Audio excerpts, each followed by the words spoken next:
అదే RTV app వార్తల్ని క్షణాల్లో చదివే అవకాశం ఉంటుంది. ఒక న్యూస్ పేపర్, ఒక టెలివిజన్ ఛానల్ మీ చేతుల్లో ఎప్పుడూ ఉంటాయి. కేంద్ర ప్రభుత్వం ప్రవేశపెట్టినటువంటి బడ్జెట్లో రాష్ట్రానికి ఏ మేరకు ప్రయోజనం చేకూరింది అనే దాని మీద మనతో మాట్లాడేందుకు తిరుపతికి చెందిన వివిధ పార్టీలకు చెందిన నాయకులు ఉన్నారు. వారిని అడిగి వివరాలు తెలుసుకున్నాం.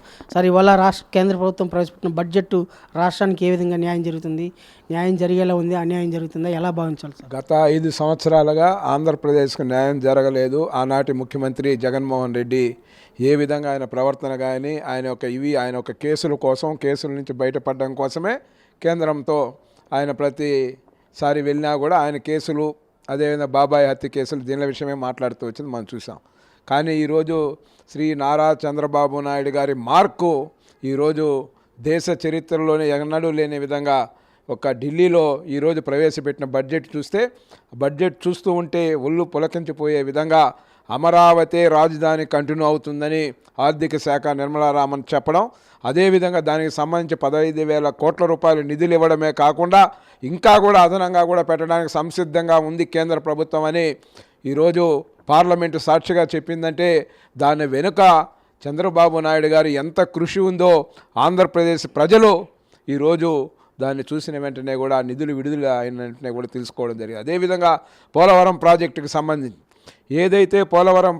సంబంధించి నిధుల విషయంలో కానీ ఈరోజు పెంచి ఏ విధంగా చేయాలి, దాన్ని అతి త్వరగా ఏ విధంగా కంప్లీట్ చేయాలి, అదేవిధంగా పోలవరంకు సంబంధించి ఒక ఆంధ్రప్రదేశే కాదు భారత యొక్క ఆహార ఉత్పత్తులకు సంబంధించిన ప్రధాన భూమిక పోలవరం ప్రాజెక్టు కంప్లీట్ అయితే భారతదేశ వ్యాప్తంగా కూడా ఆహార ధాన్యాల కొరతను తీర్చే దిశగా ఆ పోలవరం వల్ల రైతులు పండించే పంటల వల్ల దేశంలోనే అగ్రగామిగా నిలుస్తుందని భావిస్తూ ఉన్నామని చెప్పడం అంటే ఈరోజు అటు పోలవరం నిధులు కూడా విస్తృతంగా కూడా ఇవ్వడం, దానికి త్వరగా కంప్లీట్ అయ్యేదానికి మేము సహకరిస్తామని బడ్జెట్ ప్రసంగంలో నిర్మలా సీతారామన్ గారు చెప్పడాన్ని ఈ సందర్భంగా కూడా హర్షాన్ని తెలియజేస్తూ నరేంద్ర మోడీ గారికి మరొకసారి కృతజ్ఞతలు తెలియజేస్తూ, అదేవిధంగా వెనుకబడిన ప్రాంతాలు, మన ప్రాంతాలన్నీ కూడా రాయలసీమ వెనుకబడిన ప్రాంతం, అదేవిధంగా మిగతా జిల్లాలు వెనుకబడిన ప్రాంతాలకు సంబంధించి కూడా ప్రత్యేకంగా కూడా నిధులు ఇస్తామని ఈరోజు బడ్జెట్లో పొందుపరచడం అంటే చంద్రబాబు నాయుడు లాంటి అనుభవజ్ఞుడు, చంద్రబాబు నాయుడు విజనరీ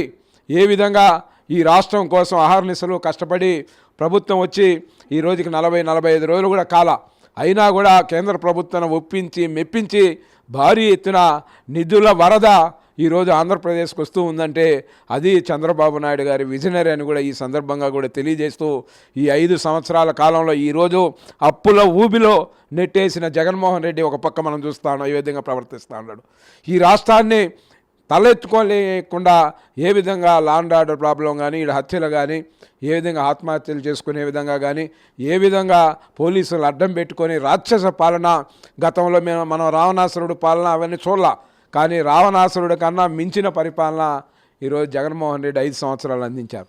అదేవిధంగా ఈరోజు చంద్రబాబు నాయుడు గారు ఒక విజన్తో అటు పవన్ కళ్యాణ్ కానీ, ఇటు నరేంద్ర మోడీ యొక్క కలయికతో ఈ రాష్ట్రం అభివృద్ధి పదంలో నడపాలి, ఎవరు కూడా మంత్రులు కానీ, ఎమ్మెల్యేలు కానీ, ఎంపీలు కానీ, రాజకీయ కక్షలకు కానీ, రాజకీయ దేనికి కానీ తావివ్వద్దని నిన్ననే కూడా అసెంబ్లీ ఏదైతే వాళ్ళ యొక్క సమావేశంలో కూడా 3 పార్టీల నేతలకు కూడా చెప్పడం, దాన్ని పవన్ కళ్యాణ్ గారు కూడా స్వాగతించడం, బీజేపీ వాళ్ళు కూడా స్వాగతించడం, ఏదైతే ఇసుక విషయంలో కావచ్చు, ఏదైతే అక్రమంగా అన్యాయంగా 53 రోజులు జైల్లో పెట్టిన చంద్రబాబు నాయుడు గారు స్వయంగా చెప్పారు, నేను ముందు ఉండాలి కానీ అది వద్దు, మనకు ఏదైతే రాష్ట్ర ప్రజలు మనకి ఏదైతే పారిశ్రామిక వాడ అభివృద్ధికి ప్రాధాన్యత కల్పిస్తూ ఉందా లేదా బడ్జెట్లో?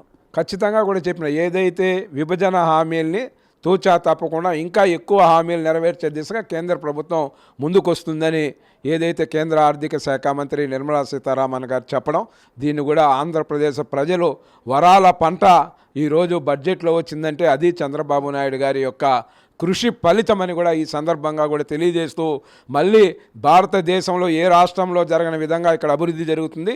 అదేవిధంగా ఏదైతే హౌసింగ్కి సంబంధించి కానీ, ఏదైతే పేద వర్గాలకి, యువతకు ఉద్యోగ అవకాశాలకు సంబంధించి కానీ, రైతులకు గిట్టుబాటు ధరలు కానీ, రైతులకు సంబంధించి అనేక వరాలు ఈ బడ్జెట్లో పొందుపరచడం గతంలో ఎన్నడూ చూడలేదు.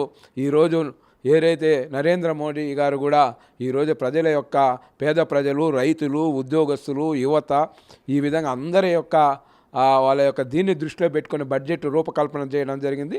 దీన్ని తెలుగుదేశం పార్టీ తిరుపతి పార్లమెంట్ అధ్యక్షునిగా పూర్తిగా కూడా స్వాగతిస్తూ ఉన్నాము. మరొక్కసారి మా నాయకుడు శ్రీ చంద్రబాబు నాయుడు గారికి ఈ సందర్భంగా కూడా కృతజ్ఞతలు తెలియజేస్తా ఉన్నాం. ఇది కేంద్ర ప్రభుత్వం పట్ల టీడీపీ యొక్క అభిప్రాయం, బడ్జెట్ ప్రతిపాదనల పట్ల టీడీపీ అభిప్రాయం. అలాగే మరిన్ని పార్టీలు కూడా ఉన్నాయి, వాళ్ళని అడిగి తెలుసుకుందాం. అలాగే ఇప్పుడు సిపిఐ పార్టీ నాయకులు మనతో పాటు ఉన్నారు, వారిని అడిగి బడ్జెట్ మీద వివరాలు. సార్, ఇవాళ బడ్జెట్ కేటాయింపు ఎలా జరిగింది, మీరు ఎలా భావిస్తున్నారు? సరే, యథాలాపంగా బడ్జెట్ ప్రవేశపెట్టారు, కానీ మన రాష్ట్రానికి సంబంధించినంత వరకు కొంత ఉపశమనం కలిగించే పద్ధతుల్లో అమరావతి నిర్మాణానికి 15,000 కోట్లు కానీ, కారిడారు ఏదైతే కోస్టల్ కారిడార్ ఉందో దానికి నిధులు కేటాయించడం, ఇవన్నీ కొంచెం కేటాయించారు ఉపశమనం కలిగించే పద్ధతుల్లో. ఎందుకంటే ఈరోజు ఈ తెలుగుదేశం ప్రభుత్వం పైన ఆధారపడి ఉంది కాబట్టి దాని నుంచి తెలుగుదేశాన్ని ప్రసన్నం చేసుకోవడం కోసం ఈ బడ్జెట్లో కొంత కేటాయింపులు జరిగాయి. ఈ బడ్జెట్ కేటాయింపులు జరిగినాయి, కానీ దాన్ని ఆచరణలో తీసుకొచ్చి ఇక్కడ యూటిలైజ్ చేయాల్సినటువంటి అవసరం కూడా ఉంది. దానికోసం జాగ్రత్తగా ఉండాల్సింది. ఎందుకంటే గతంలో చూసాం, ఇది రాజకీయ అవసరాల కోసం కేటాయించారు. ఇప్పుడైతే అతనికి మళ్ళీ దీని అవసరం లేదో, ఈ బడ్జెట్ కూడా దీనికి అలాట్ చేస్తాడనే నమ్మకం బీజేపీ మీద లేదు నాకు. గతంలో గత 5 సంవత్సరాలుగా చూస్తే కనీసం పైసా కూడా విధించలేనటువంటి పరిస్థితుల్లో బీజేపీ ప్రభుత్వం ఉంది. కాబట్టి ఎంత రాజకీయాల అవసరాల కోసమే ఈ బడ్జెట్లు కేటాయించేటట్టు మనకు అర్థమవుతోంది. ఇంకో రెండో పక్క చూస్తే ఈరోజు గ్రామీణ ఉపాధి హామీ పథకం కింద గత బడ్జెట్లో 60,000 కోట్లు అంటే ఇప్పుడు 86,000 కోట్లు స్వల్పంగా పెంచాడు, ఏదో పెంచలేకని. కానీ పెరిగిన ధరలు కావచ్చు, లేకపోతే పెరిగినటువంటి కూలీలను దృష్టిలో పెట్టుకొని దీన్ని దాదాపు 2 లక్షల కోట్ల వరకు పెంచాలని చెప్పేసి అని వ్యవసాయ కార్మిక సంఘాలు డిమాండ్ చేస్తున్నాయి.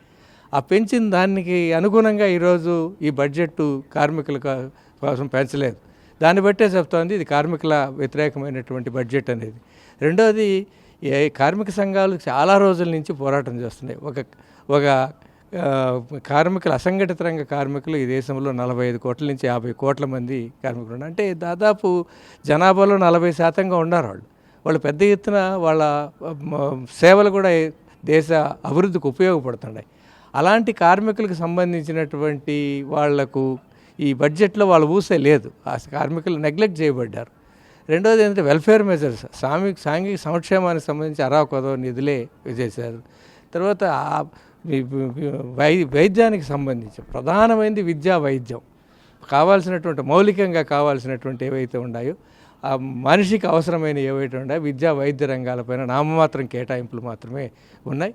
ఇదంతా కూడా కార్పొరేట్ రంగానికి యథాప్రకారం ఏదైతే బీజేపీ అధికారంలోకి వచ్చిన తర్వాత కార్పొరేట్ రంగానికి ఉపయోగపడే పద్ధతుల్లో ఏదైతే ఉందో దానికి కావాల్సినటువంటి పద్ధతుల్లోనే ఈ బడ్జెట్ తయారైంది తప్ప, వాళ్ళ కలుసన్నల్లో తయారైంది తప్ప ఇది మాత్రం మామూలు ప్రజానికి కానీ రైతాంగానికి కానీ.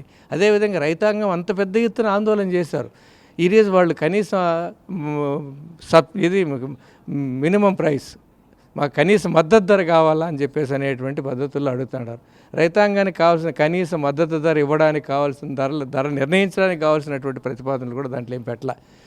రైతాంగాన్ని ఆదుకోవడానికి కావాల్సినటువంటి మెజారిటీగా ఉన్నటువంటి గ్రామీణ ప్రాంత ప్రజాని నాటు వ్యవసాయ కార్మికులను ఆదుకోవడానికి ఈ బడ్జెట్లో లేవు సరైన కేటాయింపులు, రైతాంగాన్ని ఆదుకోవడానికి లేవు. డిఫెన్స్కి మాత్రం అతి ఎక్కువగా ఇంత డబ్బులు డిఫెన్స్కు ఎక్కువ కేటాయింపులు జరిగినాయి. అంటే దీనికి కావాల్సినటువంటి ప్రాధాన్యత రంగాలకు డబ్బులు కేటాయించిన దానివల్ల ఈ బడ్జెట్లో సామాన్య ప్రజానికానికి, కార్మికులకు, రైతులకు, వ్యవసాయ కార్మికులకు న్యాయం జరగలేదు. వాళ్ళ వర్గానికి, వాళ్ళకి సపోర్ట్ చేసేటువంటి వర్గానికి న్యాయం జరిగే పద్ధతిలో ఈ బడ్జెట్ ఉంది తప్ప ఇది సామాన్య ప్రజానికి ఉపయోగపడట్లేదని చెప్పేది స్పష్టంగా అర్థమవుతుంది. కార్మిక రంగానికి బడ్జెట్ కేటాయింపులో మొండి చేయి చూపినట్లుగా కమ్యూనిస్ట్ పార్టీ నాయకులు అయితే భావిస్తున్నారు. అలాగే మనతో రామానాయుడు అనేసి మీరు ఎలా భావిస్తున్నారు, ఈ బడ్జెట్ కేటాయింపులో ఎలా భావిస్తారు? నిర్మలా సీతారామన్ ఆంధ్ర రాష్ట్రానికి విభజన చట్టాన్ని అమలు చేయడంలో మీ కట్టుబడి ఉన్నామని చెప్తూనే దాన్ని తూట్లు పొడిచింది. ప్రత్యేక హోదా ఇవ్వాల, రాయలసీమకు ఉత్తరాంధ్ర జిల్లాలకు ప్రత్యేక ప్యాకేజీ ఇవ్వాల, పోలవరం డ్యాముకి నికరమైనటువంటి నిధులు కేటాయించాల. ఆమె చెప్పిందంతా అమరావతి రాజధాని నిర్మించడానికి 15,000 కోట్లు ఇస్తామని చెప్పారు. అది ఎప్పుడు లోపల ఇస్తారో నిర్దిష్టంగా చెప్పాల.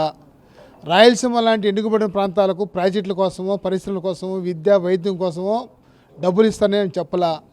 ఒక పక్క ఏమో నేను ప్రత్యేక హోదా ఈకపోగా రాయలసీమ జిల్లాలకి ఏమి ఈకపోగా నేను విభజన చట్టాలకు కట్టుబడి ఉన్నాను. ఏమి విభజన చట్టాలకు కట్టుబడి ఉన్నావు? ఈరోజు ఉత్తరాంధ్రకి డబ్బులు ఇవ్వకుండా, మూతపడిన పరిశ్రమలు తెరిపించుకుంటా, ఈరోజు రైల్వే ట్రాక్కులు ఇవ్వకుండా, రైల్వే జోన్కి కావాల్సినటువంటి నిధులు ఇవ్వకుండా, విశాఖపట్నం రైల్వే జోన్ అని చెప్పారు, దానికి నిధులు ఇవ్వాల, బిల్డింగ్స్ లేవు, స్టాఫ్ లేదు. దేనికోసం ఇది? అలాగే విశాఖ ఉక్కు ఫ్యాక్టరీకి ప్రత్యేక నిధులు పెట్టాలి. కేంద్ర బడ్జెట్ దానికి 2,000 కోట్లు, 3,000 కోట్లు, 1,000 కోట్లు ఎంతో కొంత విశాఖ ఉక్కు ఫ్యాక్టరీ మూత ఇవ్వమని చెప్పి కుమారస్వామి మంత్రి చెప్పాడు. కానీ దాంట్లో నష్టాలు నడుస్తూ ఉన్నప్పుడు ఆ నష్టాలను పూడ్చడానికి బడ్జెట్ కేటాయించాలి. అలాగే పెట్రోల్ డీజిల్ రేట్లు పెరగకుండా స్థిర ధరలు ఉండాలంటే దానికి ఒక బడ్జెట్ కేటాయించాలి. గతం నుంచి మేము కమ్యూనిస్ట్ పార్టీ తరఫున చెప్పేది ఏంటంటే 5,000 కోట్లు, 10,000 కోట్లు పెట్రోల్ ఉత్పత్తులపైన ఒక బడ్జెట్ పెట్టండి. పెరిగినప్పుడు ఆ బడ్జెట్ నుంచి దానికి ఎగేయండి, పెరిగినప్పుడు వద్దు. క్రూడ్ ఆయిల్ $60 ఉన్నప్పుడు అదే రేటు, $200 ఉన్నప్పుడు అదే రేటు పెరుగుతుంది. తగ్గినప్పుడు తగ్గించాలి కదా, తగ్గించడంలా. కాబట్టి కార్పొరేట్కి అనుకునే బడ్జెట్ తప్ప ఇంకోటి కాదు. గ్రామీణ ప్రాంతాలకు సంబంధించినటువంటి వ్యవసాయ కూలీలకి ఈ బడ్జెట్లు ఏమీ లేదు.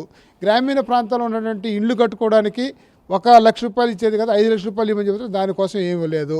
అలాగే నూతన పరిశ్రమలు స్థాపించడానికి రైతులు కల్పిస్తామని చెప్పి ఎక్కడ చెప్పలేదు. కార్పొరేట్కి అనుకూలమైనటువంటి బడ్జెట్ తప్ప ఇంకోటి కాదు. కాబట్టి ఈ బడ్జెట్ ఏమీ ప్రజలకు ఉపయోగపడలేని బడ్జెట్ అని మేము నిర్దేశిస్తున్నాం. ఇది ఆంధ్ర రాష్ట్రానికి మొండి చేసి చూపిస్తూ ఉంది. చంద్రబాబు నాయుడు ఇప్పటికైనా కళ్ళు తెరిచి ఈ రాష్ట్రానికి రావాల్సినటువంటి విధుల కోసం కొట్టాడమని చెప్పి మేము విజ్ఞప్తి చేస్తున్నాం. చేయని పక్షంలో రాబోయే కాలంలో ప్రజలే గుణపాఠం చెప్తున్నామని హెచ్చరిక చేస్తున్నాం. కేంద్ర ప్రభుత్వం ప్రవేశపెట్టినటువంటి బడ్జెట్ విధానం రాష్ట్రానికి ఆశించిన విధంగా లేకపోగా కార్మిక శ్రామిక వర్గాలకు మొండి చేయి చూపిందని చెప్పి కొంతమంది కమ్యూనిస్ట్ పార్టీ నాయకులు అయితే విజ్ఞప్తి చేస్తున్నారు. వీడియో జర్నలిస్ట్ మణితో రవి RTV తిరుపతి. మరిన్ని వీడియోస్ కోసం ఛానల్ ని సబ్స్క్రైబ్ చేయండి. లేటెస్ట్ అప్డేట్స్ కోసం వాట్సాప్ ఛానల్ ని ఫాలో చేయండి. అండ్ లింక్ డిస్క్రిప్షన్ లో ఉంది.